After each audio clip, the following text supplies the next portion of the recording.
Kesha Alvaro bongkar respon Pasha Ungu saat mengetahui Okky Agustina akan bercerai dengan Gunawan. Aktor muda, Kesha Alvaro bongkar respon sang ayah, Pasha Ungu saat mengetahui sang ibu, Okky Agustina akan bercerai dengan Gunawan Dwi Cahyo. Belakangan ini, kasus perceraian mantan istri Pasha Ungu, Okky Agustina dan Gunawan Dwi Cahyo memang sempat menyita perhatian publik. Disebut-sebut kandasnya rumah tangga Okky dan Gunawan lantaran adanya orang ketiga. Usut punya usut, sebelum keduanya resmi bercerai, rupanya permasalahan tersebut sudah sampai ke telinga Pasha Ungu. Pengakuan tersebut dikatakan Okky Agustina dan Kesha Alvaro saat menjadi bintang tamu dalam YouTube Denny Sumargo, Sabtu, tanggal 13 Januari tahun 2024. Awalnya, Okky meminta izin kepada Pasha jika masalah perceraiannya bisa dapat menyeret namanya. Jadi aku telepon. Aku bilang, ya ini sebelum ramai. Dan kalau ini sampai ramai pasti ayah akan ke bawah-bawah. Aku ceritain semua masalahnya. Ya udah terus ngomong sama Kesha, kata Okky Agustina. Kemudian, Kesha Alvaro lantas menimpali pernyataan ibunya itu sambil tertawa.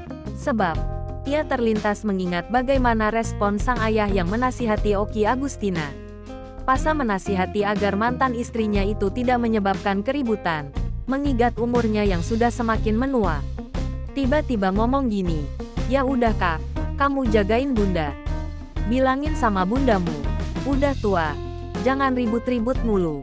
Kalau emang udah nggak bisa ya udah, kata Kesha Alvaro serayan menirukan Pasha. Menurut Kesha, Pasha Ungu punya cara berpikir yang sama dengan dirinya. Mereka berdua peduli dengan perasaan dan nasib Okky Agustina, namun enggan terlalu ambil pusing untuk menghadapinya.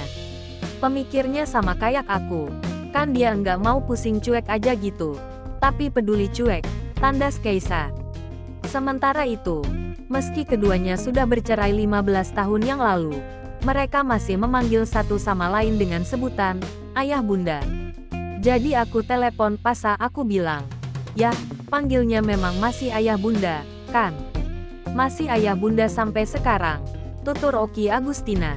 Mendengar hal tersebut, sontak membuat Denny selaku host dalam podcast tersebut menjadi tercengang. Mendengar hal tersebut, sontak membuat Denny selaku host dalam podcast tersebut menjadi tercengang. Tak mau asumsi publik semakin liar, Kesha Alvaro pun mengklarifikasi bahwa sebutan tersebut hanya terjadi ketika di hadapan anak-anak. Rupanya tetap menjaga nama panggilan tersebut merupakan komitmen Okky dan Pasha Ungu walau sudah berpisah. Terlebih, komitmen tersebut juga diketahui oleh pasangan mereka masing-masing. Wanita berusia 41 tahun pun mengakui bahwa istri Pasha, Adelia, mengetahui sebutan tersebut. Ikut menimpali penjelasan ibunda, Kesha juga menuturkan bahwa tak ada mantan ayah maupun ibu.